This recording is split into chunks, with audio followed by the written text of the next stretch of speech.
La palabra del domingo.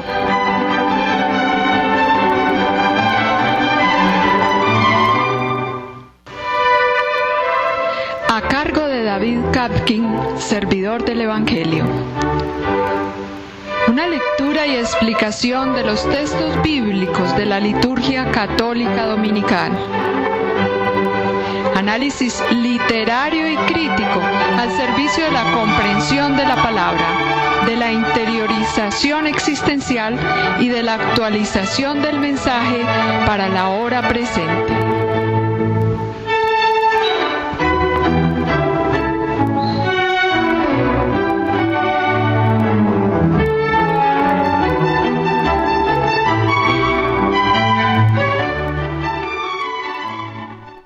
Hemos llegado pues al domingo 19 del tiempo ordinario.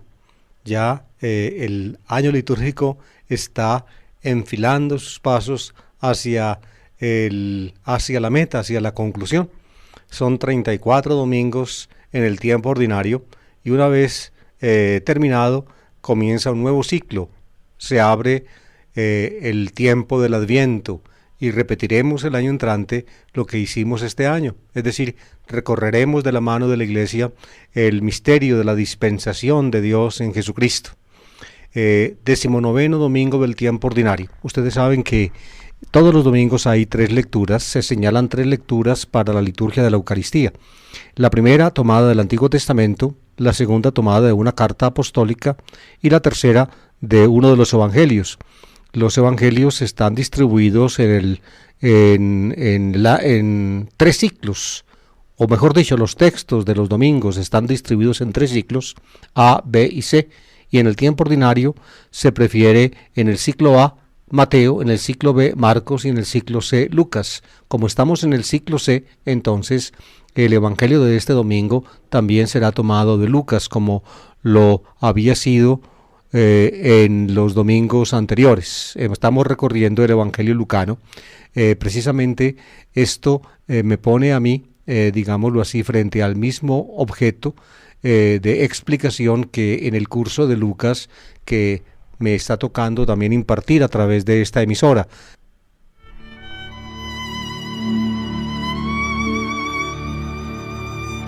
La primera lectura, pues, tomada del Antiguo Testamento, como les dije, este domingo está tomada del libro de la sabiduría, en el capítulo 18, versículos 6 a 9.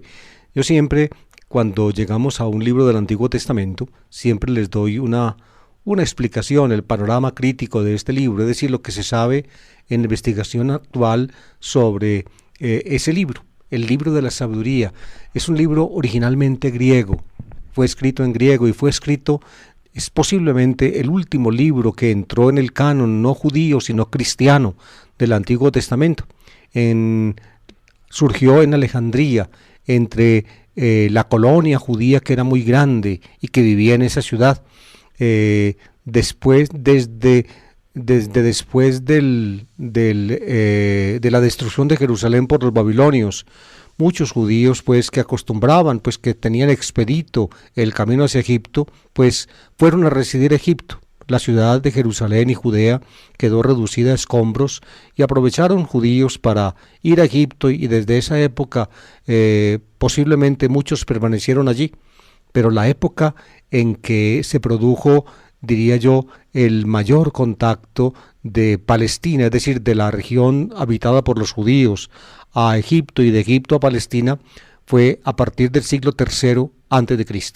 En el siglo III a.C. Gobernaron en Egipto los reyes cuyos nombres eran generalmente Ptolomeo I, segundo, tercero, una cantidad de Ptolomeos hubo en esa época en Egipto. ¿Y quiénes eran los reyes Ptolomeos? Eran los sucesores, o el primer Ptolomeo I, fue uno de los sucesores de Alejandro. Se suele llamar en la historia universal a los sucesores de Alejandro el Grande, el macedonio, que conquistó prácticamente el mundo conocido en esa época, al menos por las culturas de Occidente. Alejandro murió muy joven, a los 30 y pico de años, y dejó un imperio vastísimo, amplísimo. Imagínense, Alejandro partió de Macedonia, hijo del rey Felipe de Macedonia, se apoderó de toda Grecia, y luego enfiló baterías hacia oriente, donde gobernaba el gran imperio de los persas. Se apoderó pues prácticamente del gran imperio de los persas, llegó hasta Persépolis, a las grandes ciudades persas, destruyó a Persépolis, que era una joya arquitectónica maravillosa, en un arrebato tal vez de ira, en medio del vino, en fin, de la ebriedad. Alejandro cometió ese tremendo atentado contra la humanidad, que fue haber destruido a Persépolis, pero esos eran los métodos, digamos, de la guerra de los antiguos. En todo caso, Alejandro logró llegar hasta lo que hoy es Pakistán e inclusive la India. Ustedes se imaginan cómo un hombre a pie, con una cantidad grande de soldados a pie y a caballo, puede recorrer, fíjense, les voy a decir en el lenguaje político de hoy, lo que hoy es Grecia, Macedonia, Turquía, el Líbano, Siria, Israel, Jordania, Egipto, Irak, Irán y Pakistán. Eso fue lo que conquistó Alejandro en pocos años de campaña. Murió muy joven, les decía yo, y dejó su imperio a sus generales. Los generales egipcios de Alejandro tuvieron el nombre, o tenía el nombre de Ptolomeo I, y este hombre instituyó una dinastía en Alejandría. Alejandría, una ciudad del norte de Egipto que había fundado Alejandro. Alejandro fundaba ciudades y les ponía su nombre. Hay muchísimas, o varias por lo menos, Alejandrías en todo el vasto imperio de Alejandro, pero la más importante es ciertamente la del norte de Egipto. Todavía está allí.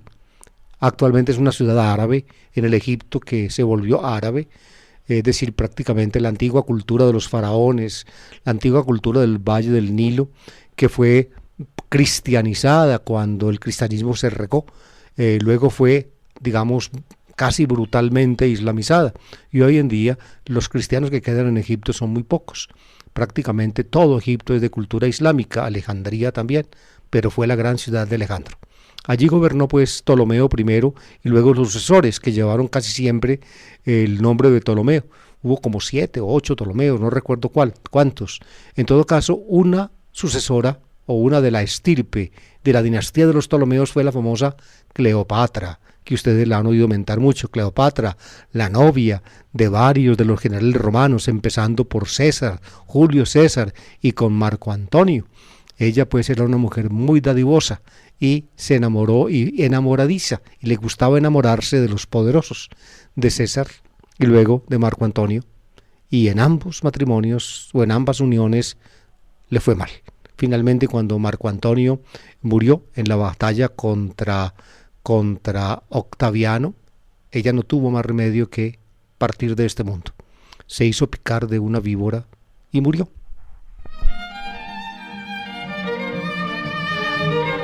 Desde el siglo III a.C., pues, cuando empezó a gobernar Ptolomeo I, sucesor de Alejandro, empieza un intercambio, digamos, muy prolijo entre Palestina, en el sur vivían los judíos, más en el norte los sirios, más en el oriente los fenicios, y Egipto.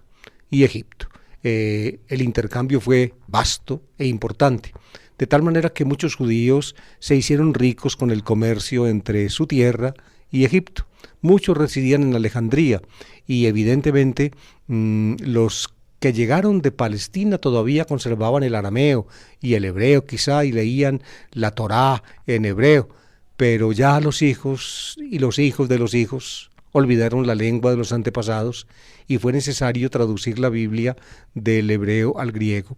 Esa traducción suele ser llamada Septuaginta, los 70, por una leyenda que nos comunica un documento judío antiguo. La carta de Aristeas nos dice que el rey Ptolomeo II Filadelfo encargó a 70 ancianos judíos y los encerró en distintos cuartos, y los 70 escribieron la traducción en forma idéntica.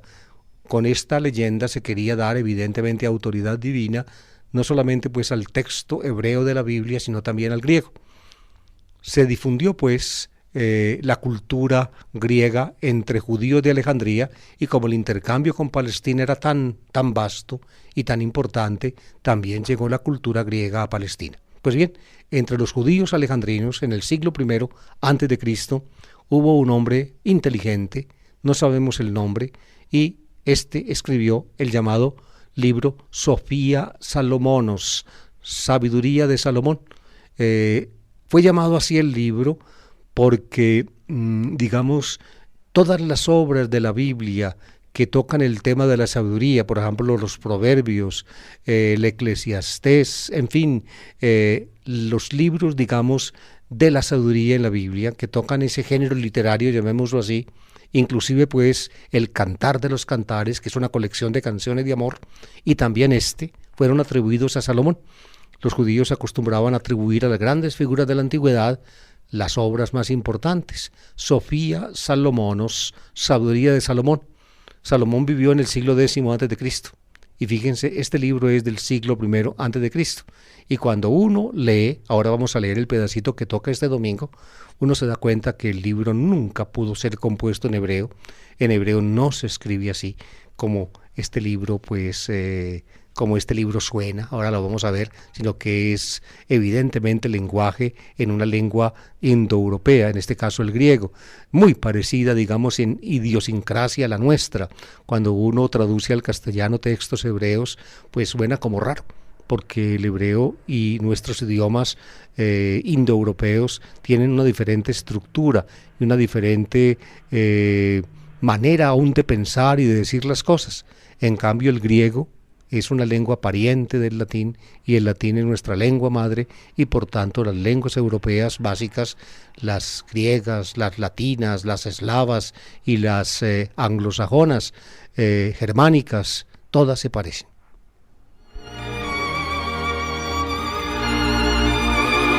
Aquella noche se les anunció de antemano a nuestros padres para que tuvieran ánimo al conocer con certeza la promesa de que se fiaban.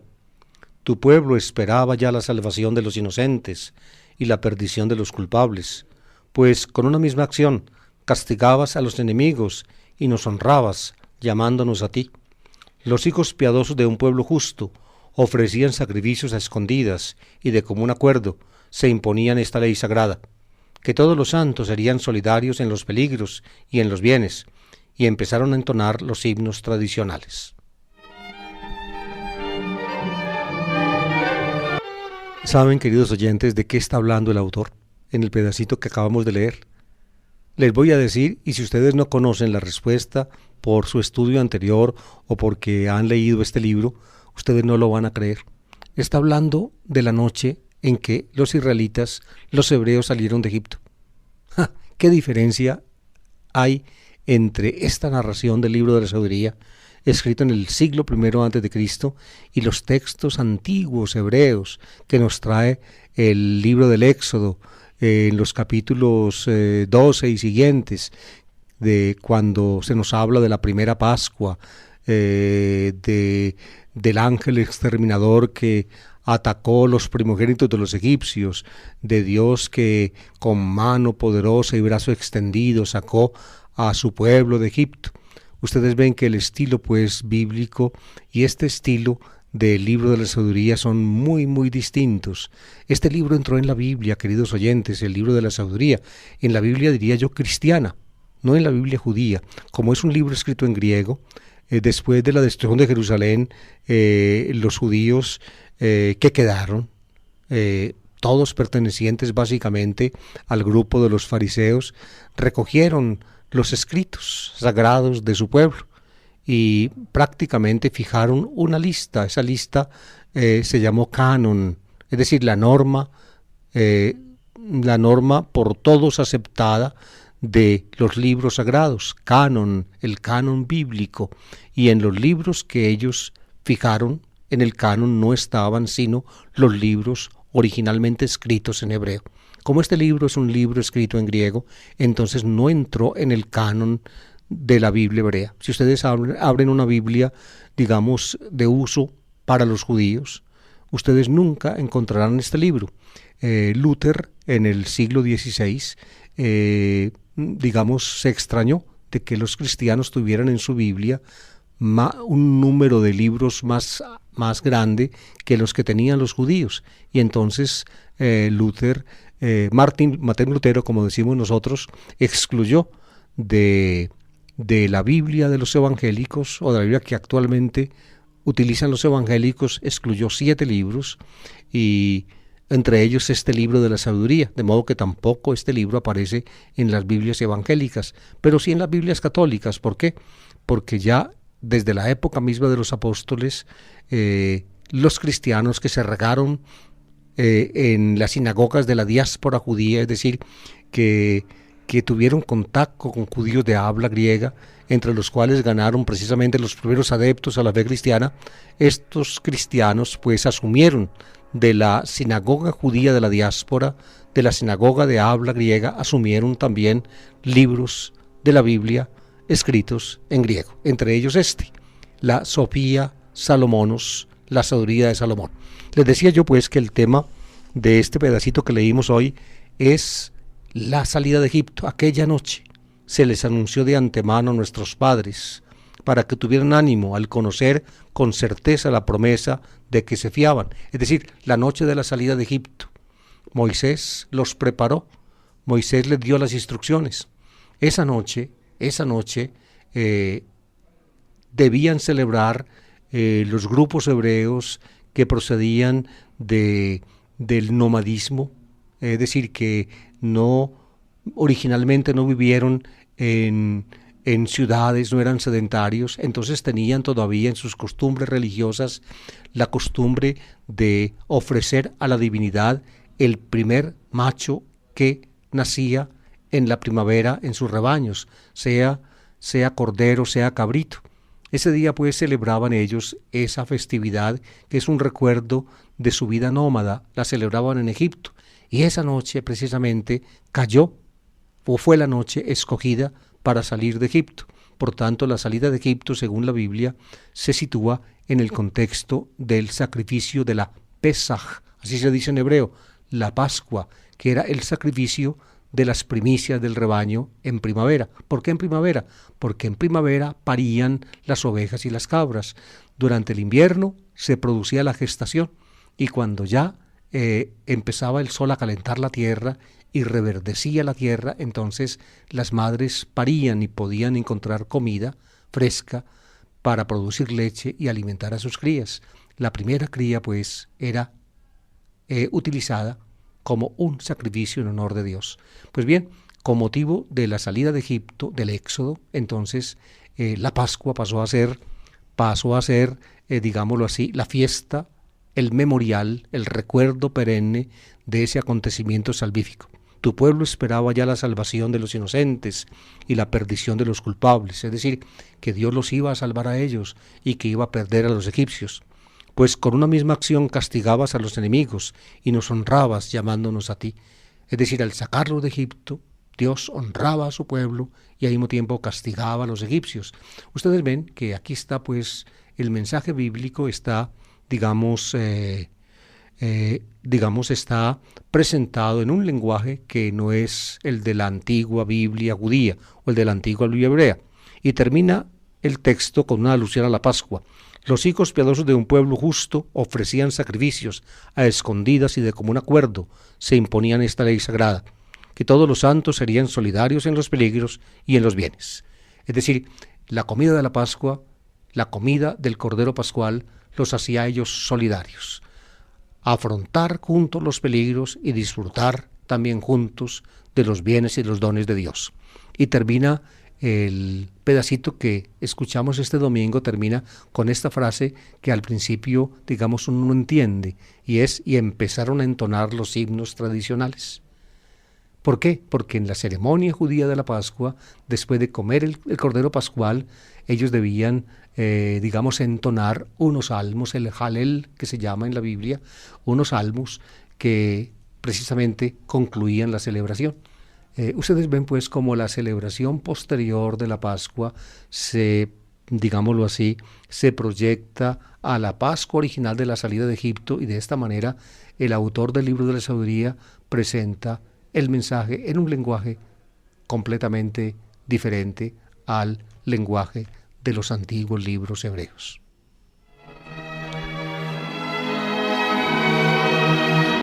Amables oyentes, recuerden que en el pedacito que leímos del libro de la sabiduría aparece esta frase: ellos estaban seguros de la promesa divina. Es decir, cuando se les anunció esta noche, ellos estaban seguros que esa noche Dios haría por ellos una obra maravillosa, y la hizo.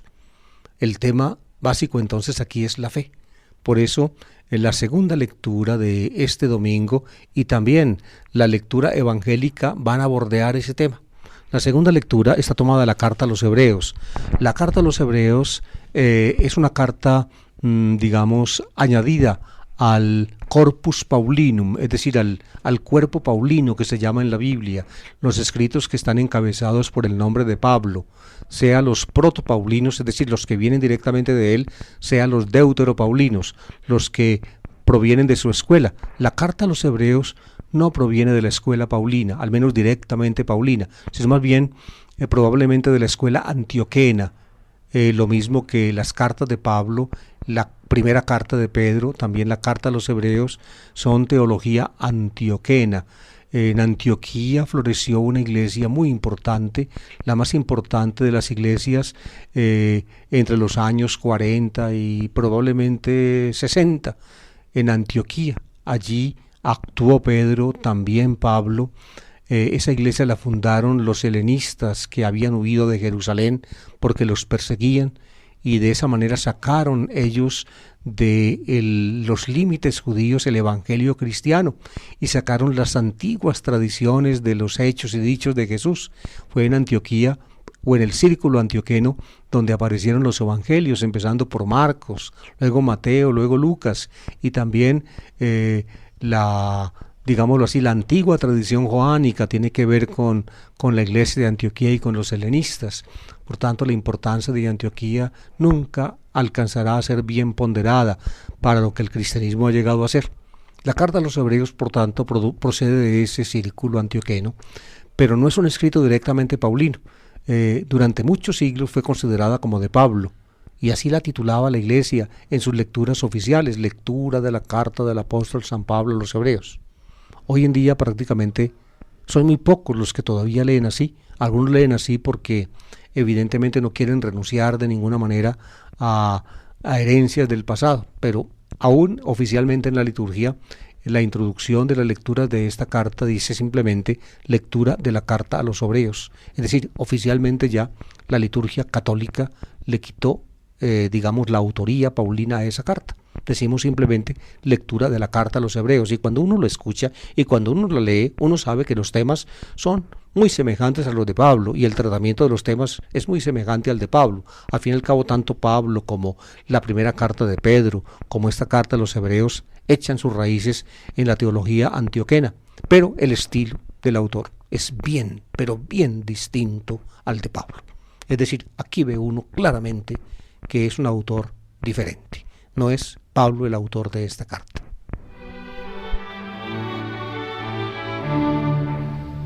Vamos a leer el pedacito que toca este domingo en el capítulo 11. El tema básico es la fe.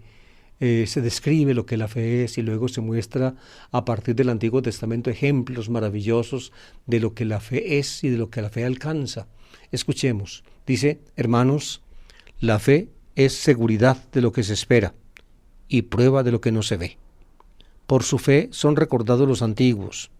Por fe obedeció Abraham a la llamada y salió hacia la tierra que iba a recibir en heredad. Salió sin saber a dónde iba. Por fe vivió como extranjero en la tierra prometida, habitando en tiendas, y lo mismo Isaac y Jacob, herederos de la misma promesa, mientras esperaba la ciudad de sólidos cimientos, cuyo arquitecto y constructor iba a ser Dios. Por fe, también Sara, cuando ya le había pasado la edad, obtuvo fuerza para fundar un linaje, porque se fió de la promesa. Y así, de una persona y esa estéril, nacieron hijos numerosos, como las estrellas del cielo y como la arena incontable de las playas. Con fe murieron todos estos, sin haber recibido la tierra prometida, pero viéndola y saludándola de lejos, confesando que eran huéspedes y peregrinos en la tierra. Es claro que los que así hablan están buscando una patria, pues si añoraban la patria de donde habían salido, estaban a tiempo para volver. Por ello ansiaban una patria mejor, la del cielo. Por eso no tiene reparo en llamarse su Dios, porque les tenía preparada una ciudad. Por fe, Abraham, puesto a prueba, ofreció a Isaac, que era su hijo único, lo que ofrecía, el destinatario de la promesa, del cual le había dicho Dios: Isaac continuará tu descendencia. Pero Abraham pensó que Dios tiene poder hasta para resucitar muertos, y así recobró a Isaac como figura del futuro.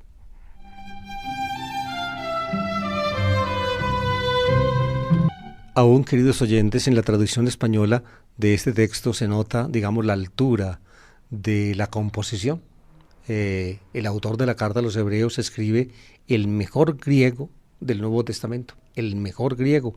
Aún, pienso yo, es mejor que el de Lucas, y el de Lucas es bastante bueno. Pero el de este autor es un griego tan perfecto, tan correcto, que prácticamente equivale, digamos, al de los mejores autores helenistas de la época de los comienzos del cristianismo. La carta a los Hebreos es de los finales del siglo I, y como les decía ahora, fue compuesta en el contexto de Antioquía. Fíjense la interpretación que, partiendo de la fe de los antiguos, él da es esta: que ya los antiguos, por la promesa y por la fe en la promesa que ellos tenían, nos hacen comprender a nosotros desde ahora cuáles son las promesas de Dios con que hemos sido regalados. Cuando los antiguos, como Abraham, se encaminaron, salieron de su tierra para la tierra prometida, finalmente la tierra prometida que ellos anhelaban no era tanto una tierra de este mundo, sino el cielo. Es decir, la carta a los Hebreos es ya una interpretación, digamos, espiritual de la historia bíblica, una interpretación espiritual. De esa manera, en la carta a los Hebreos, digámoslo así, se da un paso ulterior ya, pienso yo, sistemático de lo que luego hará la teología patrística del cristianismo, en el contexto sobre todo de Alejandría.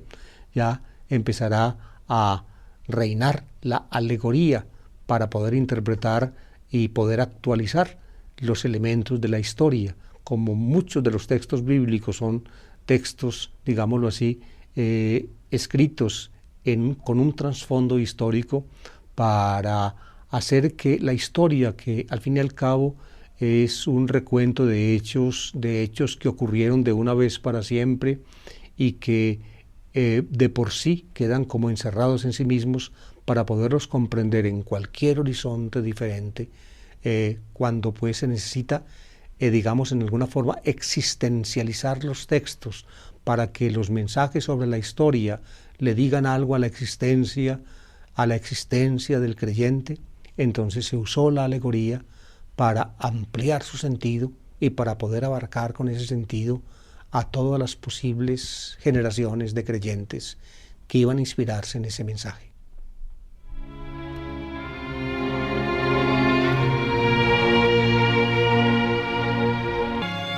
La tercera lectura de este domingo está tomada del Evangelio de San Lucas, en el capítulo 12, versículos 32 a 48. Fíjense, está en la cuarta parte, al menos según la manera como yo miro el Evangelio de Lucas, la cuarta parte del Evangelio, que es la gran marcha a Jerusalén.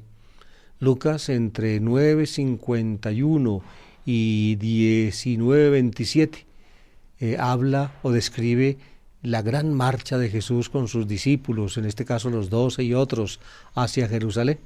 Le da pues Lucas en su redacción una relevancia que en los demás evangelios no tienen, ese camino de Jesús desde Galilea, bordeando Samaria, luego bajando al Jordán y a Jericó, hacia Jerusalén, donde llega precisamente en 19:29,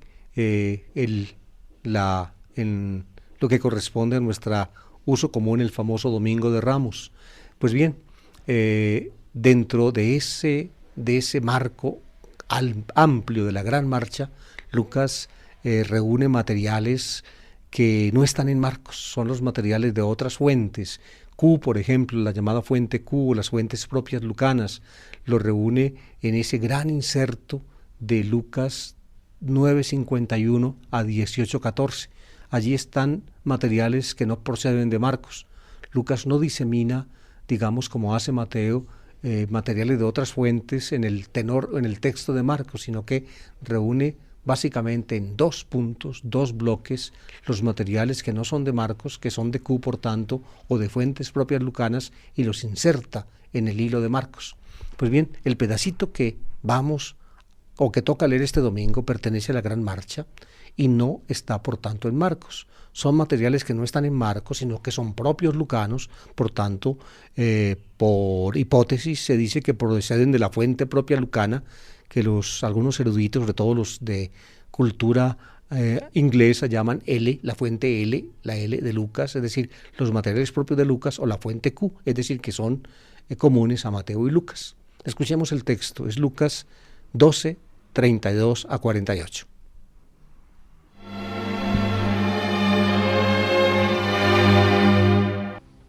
En aquel tiempo dijo Jesús a sus discípulos: no temas, pequeño rebaño, porque vuestro Padre ha tenido a bien daros el reino. Vended vuestros bienes y dad limosna. Haceos talegas que no se echen a perder, y un tesoro inagotable en el cielo, a donde no se acercan los ladrones ni roe la polilla, porque donde está vuestro tesoro, allí estará también vuestro corazón. Tened ceñida la cintura y encendidas las lámparas.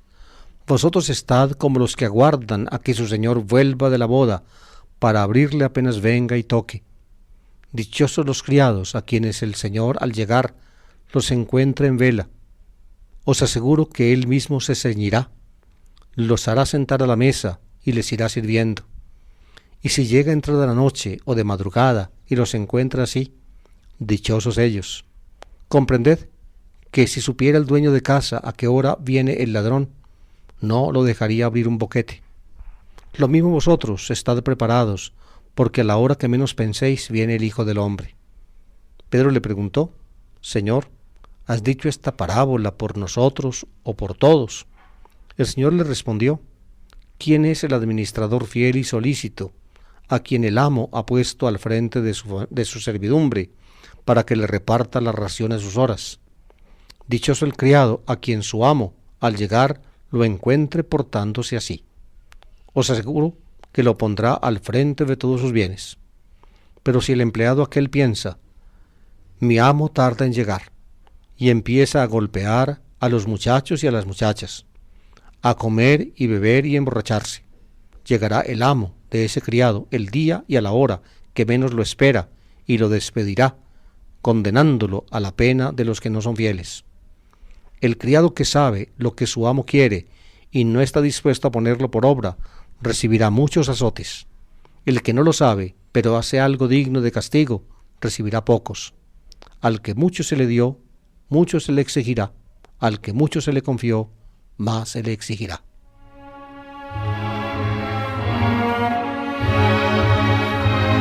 Amables oyentes, es un texto muy complicado porque aparece como una amalgama de diferentes dichos de Jesús, como coleccionados, como formando un mosaico. Es tan complicado el texto que en el comentario de Lucas que estoy escribiendo me demoré varios días estudiándolo y tratando como de descifrar, digamos, las raíces de este texto en los diferentes filores de la tradición evangélica. Yo pensaría que al comienzo el evangelista Lucas, digamos, toma y redacta a su manera un material o un elemento que procede de Q, que también Mateo tiene. Mateo lo trae en el Sermón de la Montaña. Lucas le da una forma un poco diferente, pero coincide básicamente con el de Mateo. La primera parte es muy hermosa y es propia de Lucas, nadie más la tiene. No temas, pequeño rebaño, porque vuestro Padre ha tenido a bien daros el reino. Pequeño rebaño es el grupito de él, él andaba con ellos para arriba y para abajo, los llama pequeño rebaño. Ellos no son casi nada, pero finalmente Dios los ha escogido para darles el reino a ellos. Con esta palabra de consuelo empieza pues Lucas, digamos así, su compilación de datos. Y luego presenta una de las características, digamos, de la vida de Jesús y de su grupo, y también una exigencia que hacía Jesús a la gente de su grupo. Fíjense, en el texto paralelo de Mateo suena un poco diferente al de Lucas. Mateo dice, no atesoréis tesoros en la tierra, donde la polilla los roe, en fin, tal cosa, donde los ladrones los roban. Atesorad tesoros en el cielo, donde ni la polilla los roe, ni el orín los carcome, en fin. Fíjense cómo le da a ese dicho de Q, Lucas, una forma diferente. Dice, vended vuestros bienes y dad limosna. Es decir, en lugar de no atesoréis tesoros en la tierra, dice, vended vuestros bienes y dad limosna, haceos talegas que no echen a perder, y un tesoro inagotable en el cielo. Porque donde no se acercan los ladrones ni roe la polilla, porque donde está vuestro tesoro, allí también estará vuestro corazón. Digamos, aquí aparece claramente en esta obra lucana de redacción. Lucas es el que introduce el tema de la limosna. En el dicho de Q simplemente se contraponen los tesoros en el cielo y los tesoros en la tierra. Los tesoros en la tierra, es decir, las riquezas que uno acumula, son simplemente pasajeras. Las roe la polilla. Se está hablando de vestidos. En ese tiempo no tenían matapolilla, esas pastillitas blancas que se echan en los closets donde uno, digamos, mete ropa que casi nunca usa para que las cucarachas o las polillas no se las coman. El orín es el óxido se come las monedas. ¿Ven ustedes? Entonces, tesoros en la tierra, por tanto, son pasajeros, se acaban. En cambio, el tesoro en el cielo es permanente, dice Jesús. Eso lo aplica Lucas al grupo de Jesús y dice, ustedes los seguidores míos, aquellos a los cuales Dios quiso darles el reino, sepan pues que lo que tienen lo deben dar. Por eso cuando alguien un día le pregunta a Jesús qué tiene que hacer para alcanzar vida eterna, y es un hombre rico, Jesús, y le dice que él ha cumplido los mandamientos desde muchacho. Jesús le dice que lo que le falta es simplemente vender lo que tiene y darlo a los pobres. Y así tendrá un tesoro en el cielo. Precisamente que se menciona aquí.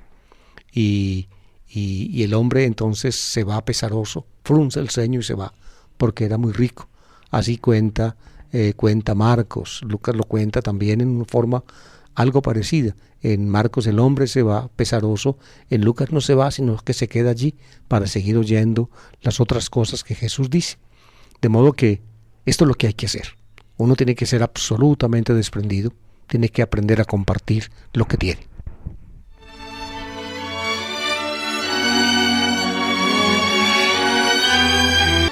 Termina el pedacito con un proverbio, una especie de refrán que también aparece en Mateo tal cual, porque donde está vuestro tesoro, allí también estará vuestro corazón.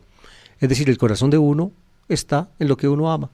Si uno ama las cosas de la tierra, si ese es el tesoro de uno, pues entonces ahí está el corazón de uno, es lo que uno ama, es lo que le importa.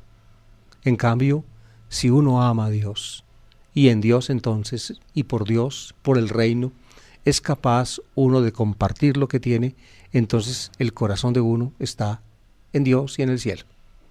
Donde está tu tesoro, allí también estará tu corazón.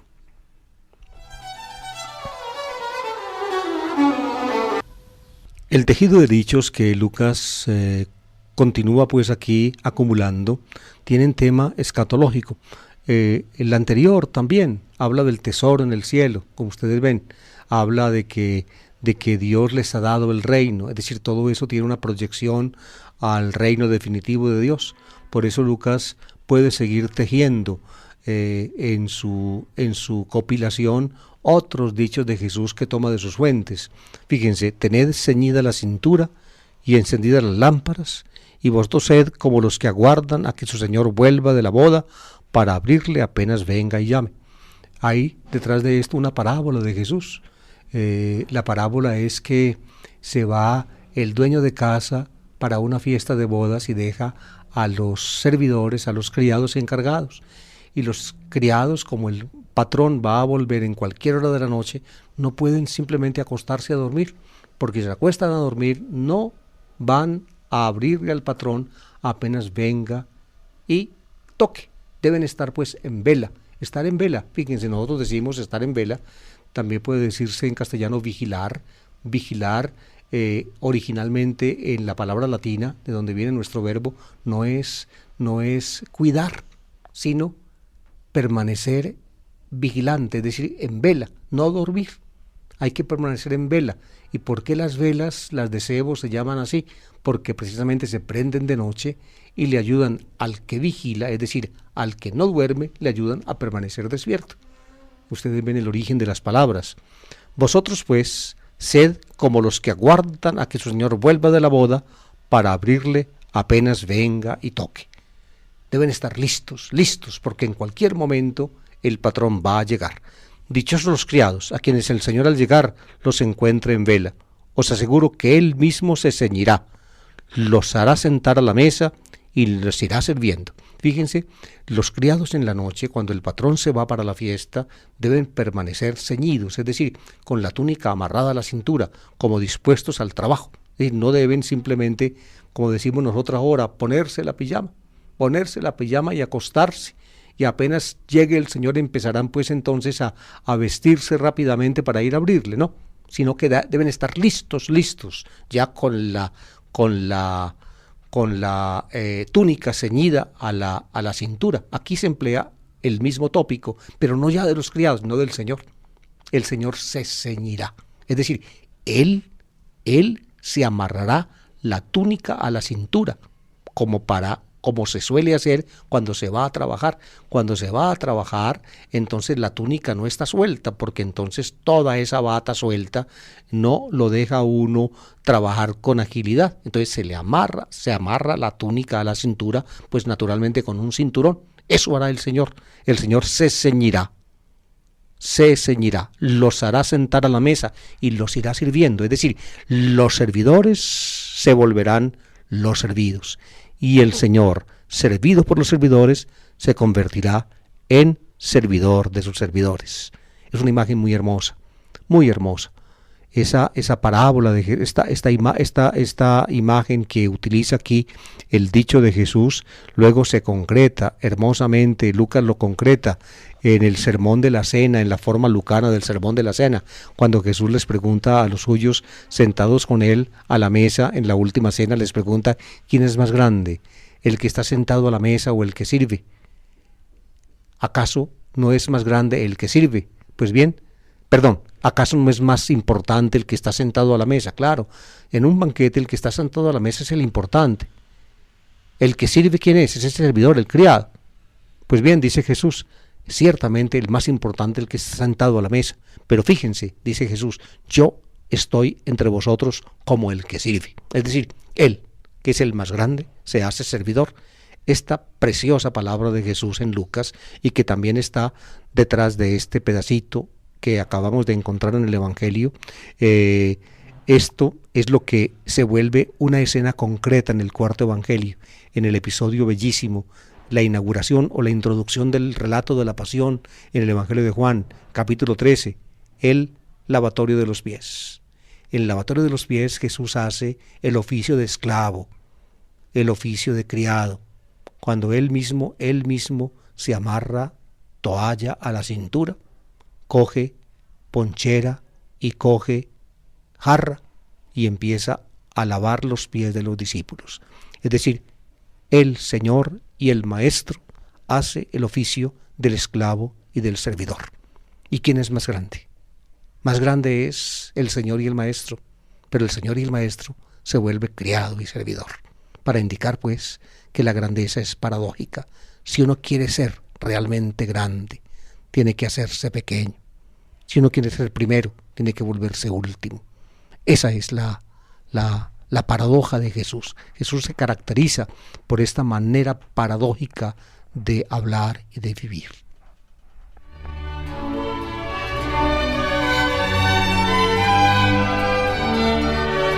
Y luego Lucas trae, digamos, otra briznita de lo que es una parábola de Jesús un poco más larga. Aquí simplemente Lucas la reduce a una, digamos, a un versículo. Comprended que si supiera el dueño de casa a qué hora viene el ladrón, no lo dejaría abrir un boquete.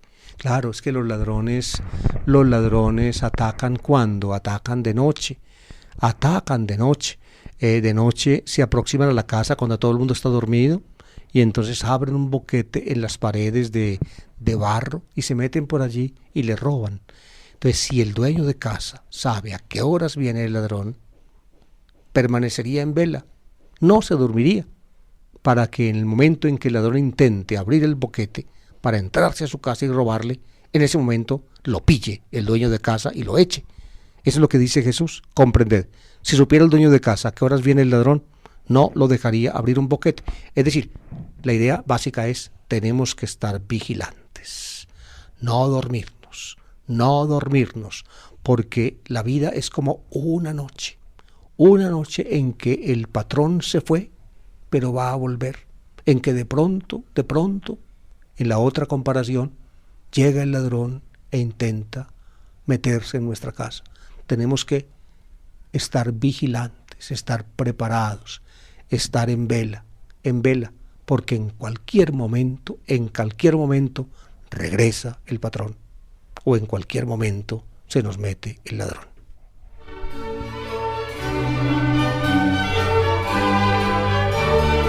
Cuando uno lee estos textos en el texto paralelo en Mateo, el paralelo de Q, inmediatamente nota que lo que sigue aquí en Lucas es una inserción lucana, es decir, es Lucas el que en este punto, como en varios otros de su evangelio, pone a Simón Pedro a hablar.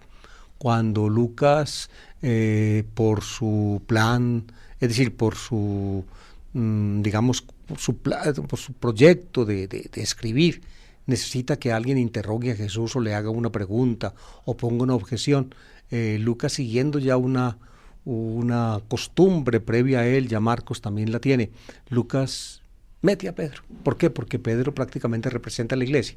Es decir, en Simón Pedro cualquier cristiano puede verse representado. Simón Pedro, por tanto, es el Simón Pedro de la historia, pero en el fondo, en el evangelio, Simón Pedro puede ser usted, amable oyente, o puedo ser yo, cualquiera. Lo que Pedro pregunta es, por tanto, lo que usted le hubiera podido preguntar a Jesús. Y lo que Jesús le contesta a Pedro, amable oyente, es lo que le hubiera contestado a usted si le hace la pregunta. Esa es la función de Pedro en estos textos. Dice así, Pedro le preguntó, Señor, ¿has dicho esta parábola por nosotros o por todos? Es decir, lo que Jesús acaba de decir, eso que acabamos de considerar que es como una especie como de mosaico de materiales parabólicos que usó Jesús. ¿Has dicho esta parábola por nosotros o por todos? Es decir, esto, queridos oyentes, digámoslo así, ¿a quiénes afecta? ¿A quiénes toca? A nosotros, es decir, solamente a Pedro y a los apóstoles, o a todos, es decir, a usted y a mí. Y oigan lo que dice Jesús. Oiga, el Señor le respondió, ¿quién es el administrador fiel y solícito a quien el amo ha puesto al frente de su servidumbre para que le reparta la ración a sus horas? Dichoso el criado, a quien su amo al llegar lo encuentre portándose así. Os aseguro que lo pondrá al frente de todos sus bienes. Pero si el empleado aquel piensa, mi amo tarda en llegar, y empieza a golpear a los mozos y a las muchachas, a comer y beber y emborracharse, llegará el patrón de ese criado, el día y a la hora que menos lo espera, y lo despedirá, condenándolo a la pena de los que no son fieles. Es decir, en esto, queridos oyentes, Pedro es el que pregunta, y la forma como Jesús responde, digamos, en alguna forma lo señala a él y a los que él representa. Él representa ciertamente a todos los cristianos, a todos, pero también representa a los que en la iglesia tienen una labor de dirección. ¿Quién es el administrador fiel y solícito a quien el amo ha puesto al frente de su servidumbre para que le reparta la ración a sus horas? Pues en la iglesia naciente fue Simón Pedro. Él era el administrador, y así lo veían los cristianos, y por eso tuvo tanta importancia Simón Pedro, y por eso las tradiciones que partieron de él fueron recopiladas, en Marcos aparecen luego, en fin. Por eso, en este caso, queridos oyentes, no es que ustedes que me están escuchando no se deban sentir aludidos, nos debemos sentir aludidos todos, pero sobre todo nosotros, los sacerdotes, los obispos, el Santo Padre, los señores cardenales. Ellos se deben sentir aludidos, para ellos va. Si los encuentra portándose bien, los pondrá al frente de todos sus bienes, pero si no, ¿qué va a pasar con ellos? Cuando los administradores dicen, mi amo tarda en llegar, y empieza a hacer desastres en la iglesia,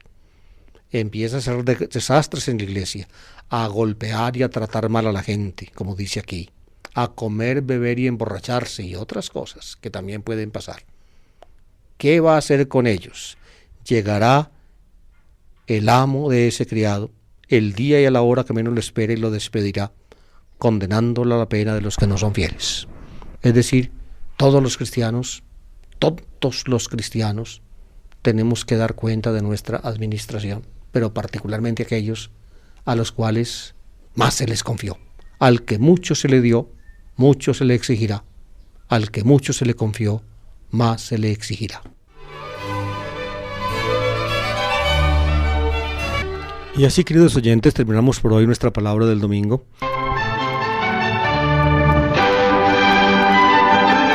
La palabra del domingo.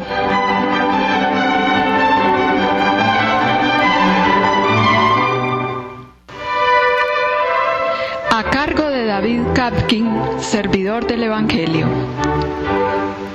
Una lectura y explicación de los textos bíblicos de la liturgia católica dominical. Análisis literario y crítico al servicio de la comprensión de la palabra, de la interiorización existencial y de la actualización del mensaje para la hora presente.